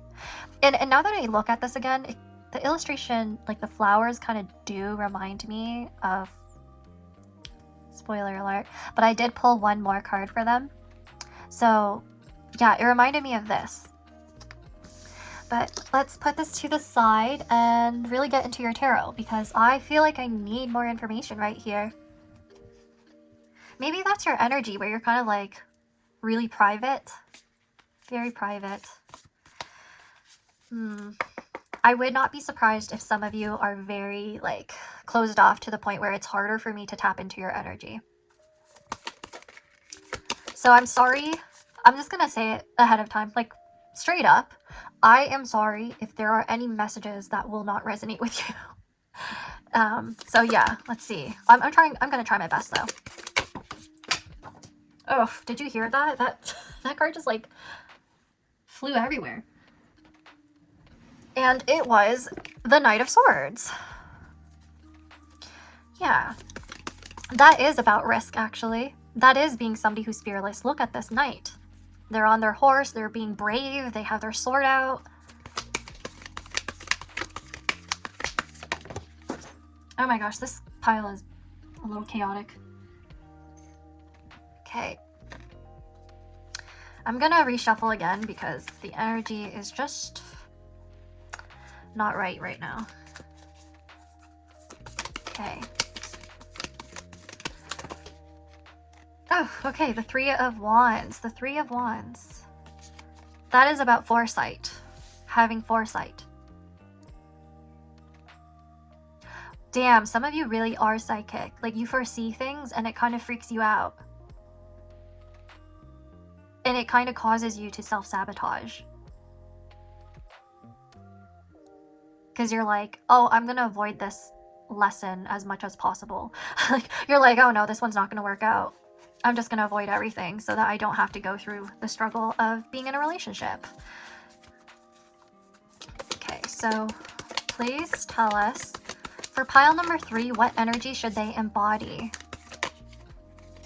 The Lovers. The Lovers is about choice in tarot. It's not just about love, it's about choice. Having your options. Having this being next to the Three of Wands is a very clear message surrounding being open-minded and being open to opportunities and anything that comes along your way in your love life. Which ties back to, again, you being afraid to pursue a connection because you are assessing risk. You're like literally, I don't know if some of you actually have a job in risk assessment and you're kind of applying that to your own life. And you're just like, nope, I saw 2 red flags and I'm out. This part was funny. Okay. Yeah, some of you are a bit more like reserved though. Not that that's a bad thing. I kind of understand. And some of you are just like, I'm not putting my energy into that. It's not worth it. But you've already dismissed a connection without trying. Like, how do you really know that this is not the one, right? Not to say that you should give it a try if there's like this really huge red flag. Like obviously not. It's like, it's situational awareness. So I feel like for you, there are times where you may need to just like take a step back and kind of reflect and look at the bigger picture when it comes to connections with other people. Look at your options, like how Hello Kitty is looking at the 3 boats and seeing which one she wants to go on. Like imagine that, right? So let's go ahead and clarify these cards. Please clarify the Knight of Swords. We have the Empress. Okay, yeah. Quite a few of you are just focused on yourself, or you tend to be single. Like there's an energy of being very self-fulfilled. You're taking care of yourself. You are attractive. You are abundant. And so there's a part of you that's kind of like, I don't actually, that's confirmation. You're abundant and you're attractive, pile number 3. And I think this is the pile that actually knows that. And because you know that, you're like, oh, I don't want to try. I don't want to seek out another person because I'm secure on my own. And while that mindset is great, and I really do encourage it, I encourage you to keep that mindset and keep that confidence. I just want you to be aware that it may actually limit your options in love. It may actually limit your options for real. So, tying back to the whole like truth thing, the throat chakra issue, I'm sensing there are times where you don't really have conversations with your potential partners, or even in your partnerships. You don't really have the strength or energy or time to really dive deep into your own fears about the connection and what you want to change. Like, there are times where you might be a bit avoidant about that because being single is a lot easier for you than working on a connection.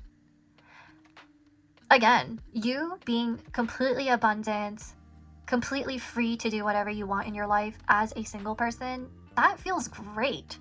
And that's why I feel like for you in particular, whenever you actually get out there and try to date, it's exhausting because you're so used to being alone and you're so used to having your freedom that you dread your love life.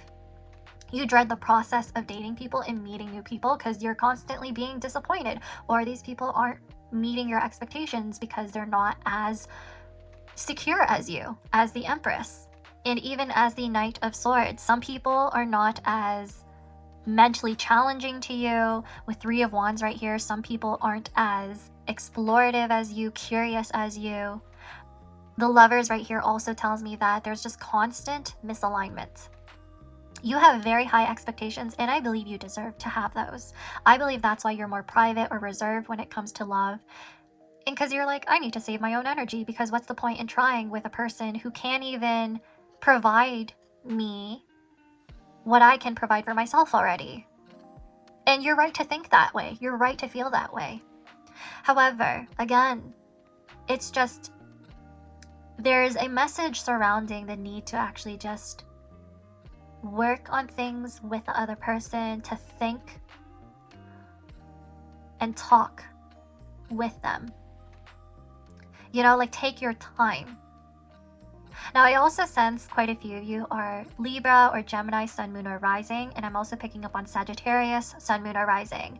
Especially with the Knight of Swords and the Three of Wands as well, you might actually get bored easily. I feel like for this one, you might get bored easily, so you need somebody who's very mentally stimulating. You need somebody who is attractive in all areas, like their appearance, their mind, their values even. You want that to align really well. And so you're a picky person. You're a picky person. That's okay. You have standards, and I love that for you. But again, just keep in mind that there are times that you may actually need to take a risk in order to figure out if this person is going to be your end goal in love. Okay? Because you're not going to get there if you don't try, right? So let's clarify the Three of Wands right here. Let's clarify the Three of Wands. So what type of energy does pile number 3 need to embody in order to attract a healthy love?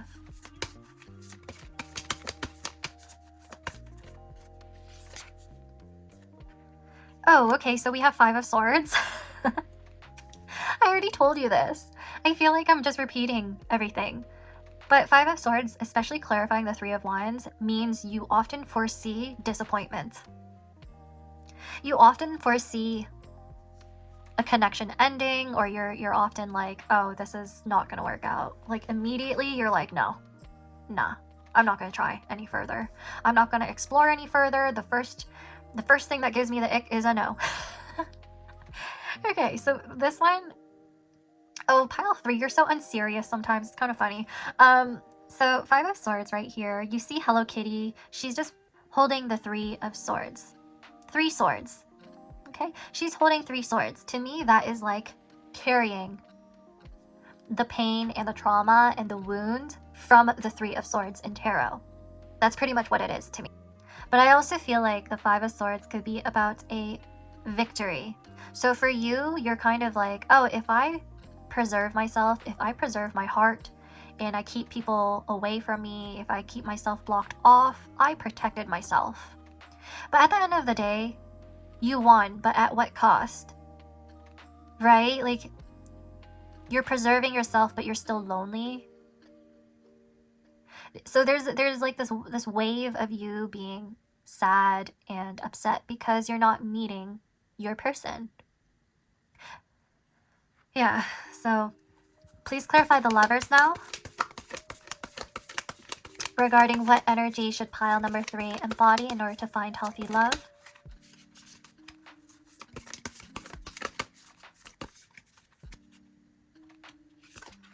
Okay, so the King of Wands. I swear, you may have been interested in pile number 2. But anyways, with like the King of Wands in this position and clarifying the Lovers, this is about decisiveness. Especially because the Lovers, I told you, is about choice.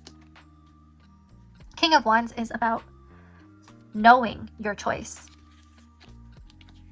I think you just need to reflect on whether or not you actually want a relationship. Like, how bad do you want it, pile number 3? How bad do you want it? And once you come to the conclusion that you in fact do want a long-term relationship, act on it. Act on it. And actually like be open to exploring different options that you've never thought of before. But also, I'm getting a lot of Sagittarius energy. Sagittarius, Sun, Moon, or Rising. And yeah, Sagittarius. So I feel like for some of you, there's a need to move. There's a need to explore people from different walks of life. Expand your options or expand your mind when it comes to love. Because you might actually be pleasantly surprised with who you're actually meant to end up with. At least for this pile, that's what I see. So the person who is meant for you might actually come around when you've made a decisive choice to let go and just explore. Okay? Now, let's take a look at your oracle cards because I feel like I need to tap into some more information. Not gonna lie, for this pile, I'm struggling a bit.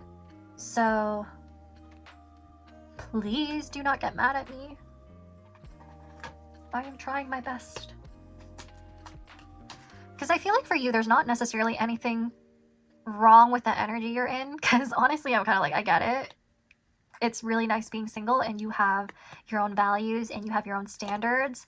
But the reality is that just narrows down your options. That just narrows down your options, and maybe it is truly better to just be single and then let go of the idea or goal of getting married in the future, right? So I think pretty much your cards are just asking you to reflect a bit more on what you actually want, because maybe you don't actually want a love life. Maybe you don't actually want a relationship, and the healthiest love you can get actually comes from yourself, right? So like maybe there's no actual issue. And really, you just need to acknowledge the truth of the matter and accept it and be like, okay, no one is good enough for me. No one. And that's how it's going to be until somebody actually steps up, and that's the reality. Like, sometimes you just need to, like, face that reality and admit it to yourself and be like, yeah, no one's good enough for me. I am more satisfied giving love to myself, and that is healthy for me. Like, that is just something that I think for this pile you will need to think about more. Okay, so let's see with your Lenormand cards though and your oracle cards to see what else your guides have to say about the type of energy. See, we have the snake, and the snake is actually seen here in the Lovers. So yeah, there's something about truth and a lack of it. Either a manipulation of truth, or I swear some of you experienced a relationship full of lies, or somebody cheated on you in the past and it completely shut you off from ever wanting a relationship. Okay, only take that if it resonates. But that's what I'm seeing with the snake showing up and the Five of Swords. Like some issues in your love life that kind of affected how you move forward in your connections. Like you're a lot more cautious, not willing to take risks because you felt like you've already took enough in the past and you're like, I'm done. I'm completely done. I don't want to be in a relationship again and experience that betrayal. Okay. Yep. Yeah, some of you had a really toxic breakup with a snake in the coffin. It was an ending that was just... Okay, we have the mountain. This is a very... Yeah. You have put up a wall. You have put up a barrier, and you're very, very closed off, pile number 3. I don't know what else to say for you because that's literally all I'm picking up on for you. And I feel like I'm not capable of tapping in further because it seems to me like you're not really at that stage where you're willing or open to finding love again. Like there's a lot that you have deep down inside of you that you're holding in, like you're repressing certain wants and desires. Yeah, let's take a look at the bottom of the deck, please, for this one. Okay. Yeah, the lady. This is you. Pretty much the lady and the empress. You are so freaking attractive, first and foremost. Beautiful. Abundant. You have everything anyone could ever desire. Perhaps you already know this. And perhaps that's why you want to save yourself and preserve yourself, and you just don't want to put yourself out there to be heartbroken again. But again, I'm just letting you know that the cards say that this mindset prevents you from trying again, from meeting new people who could be really good for you. Right? Let's get into your oracle cards now, because that was pretty straightforward.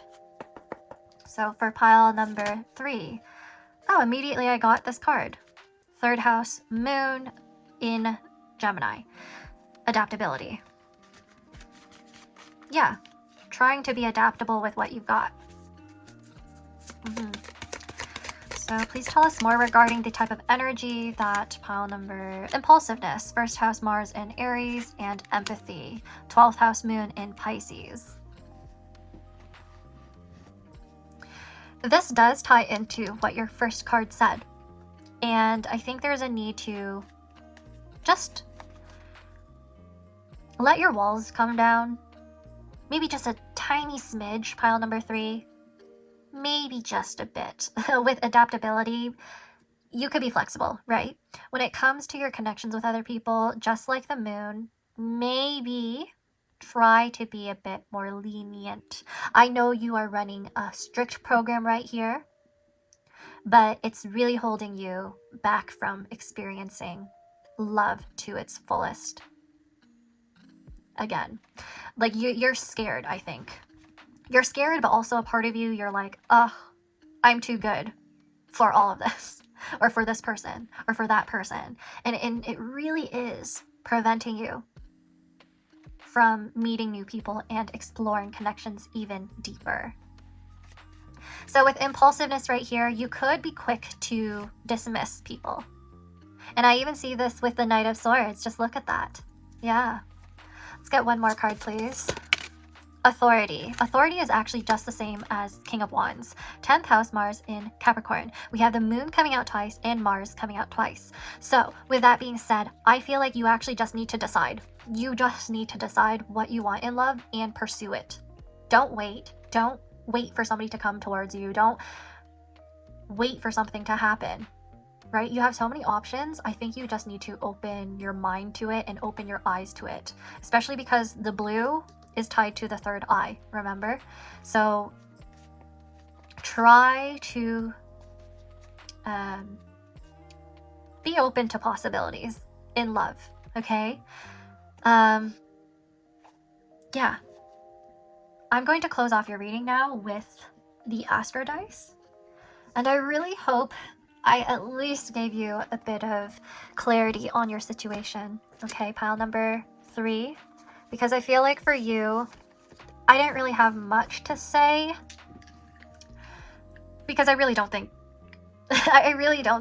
you're lacking in security, anything like that. Like, I think you know your worth.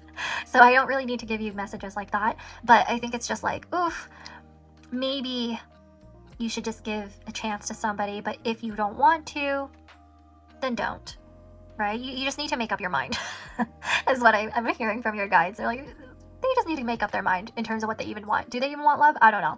Like that's what they're saying, okay? Now for pile number 3, please tell us the energy they should embody when it comes to attracting a healthy love. Cancer, okay, Cancer, 5th house Cancer there, and the North Node. Oh. Huh. This ties back to the Empress, because the Empress is usually like a maternal figure that's Cancer, or a figure that's a lot more nurturing and warm and comforting. They're in that energy, okay? And then there's also messaging around pregnancy because of the 5th house with children and North Node being the goal. The goal associated with this card, I think. Some of you actually dream of having children in the future. You dream of having a family of your own, but you don't think there's anyone around you who is even worthy of being a father figure to your children. You're not attracted to anyone. You're like, if I'm going to choose the father of my children, they have to be worthy. They have to be good. They have to have all of my values, all of the qualities that I want in a partner, because it matters. So that makes sense to me. I think, however, what your guides want me to relay to you, at least, is that you just need to be decisive about this goal of yours. Because if it's something that you really want, but you're not willing to put in the effort to meet anyone, then how is it gonna happen? Right? Like, because I know you're not,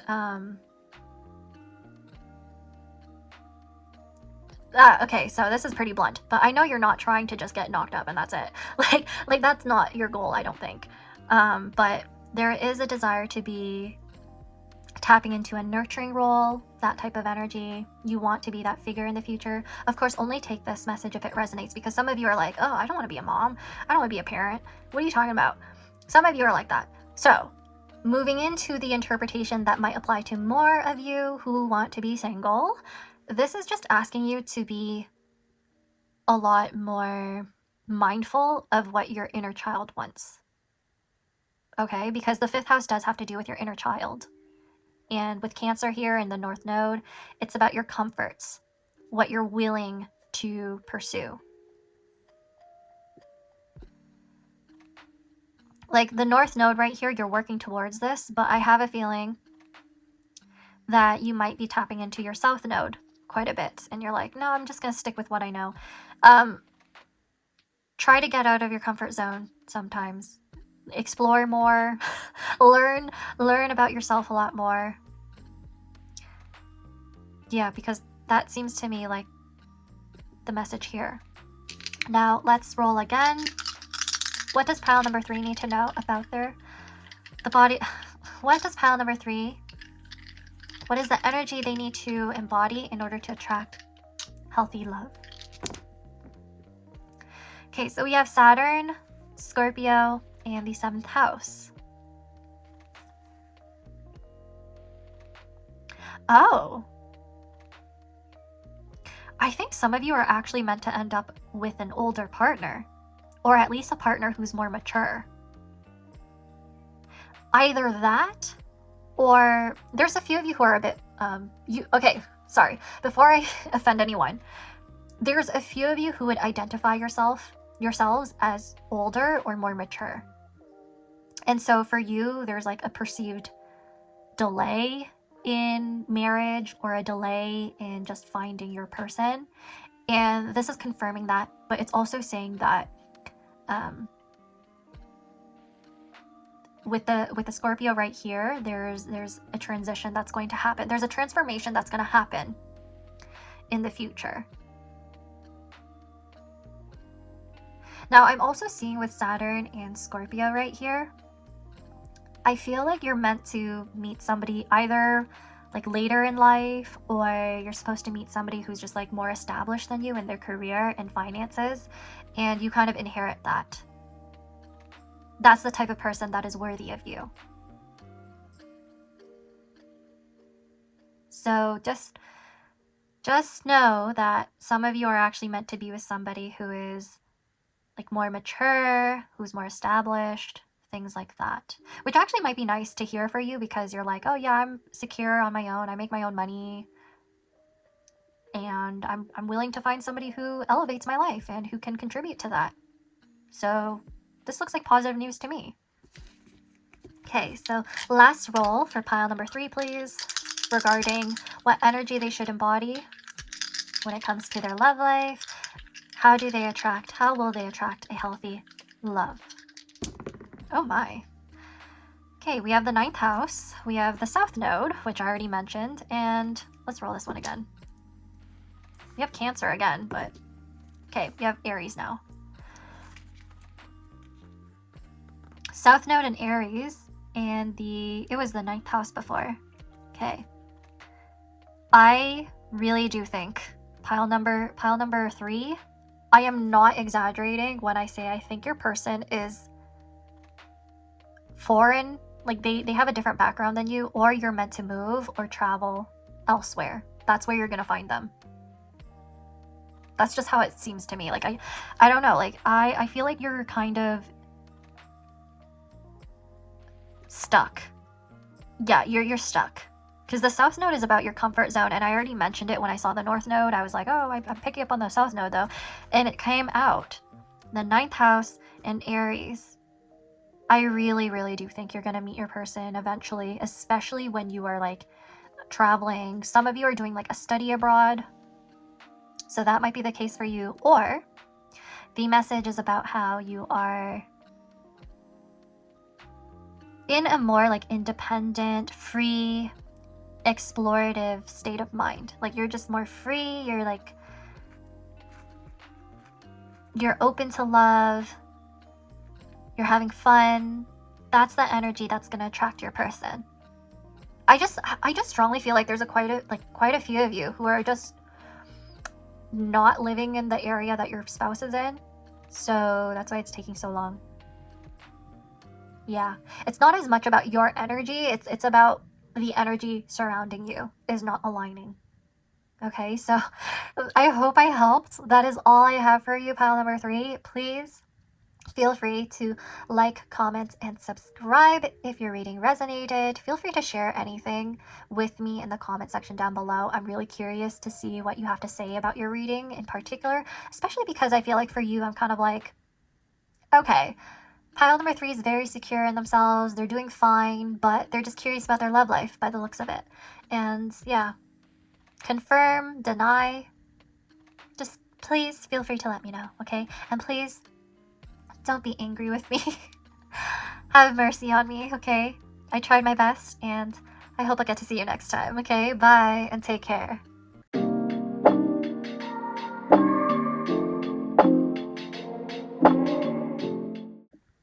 Hey loves, welcome to Which Pile Did ASTROG L Get? So I have a number generator from 1 to 3 right next to me, and I will be choosing, based off of that, which pile that aligns with me. This is also a fun way for you to just see if we're going through the same things or the same lessons in our lives, okay? The emoji I'm assigning to you to put into the comment section down below, just so that I know you're watching, is a... let's see. Please put down a bow. A bow, okay? Like a ribbon bow. A ribbon, yeah. A ribbon bow. And a plus, if you really want me to know that you watched this part of the video, a frog as well. A bow and a frog, okay? Now, let's see what pile is meant for me. What energy do I have to embody in order to attract healthy love? Because clearly my love life sucks right now. Or it's non-existent, actually. Oh, I got pile number 2. Interesting. I'll have to rewatch that one. But yeah, I think it might resonate. I'll have to see. I'll have to rewatch it while I'm editing. But I hope this entertained you. I hope you got to see if we got the same pile, and I hope I'll get to see you next time, okay? Bye!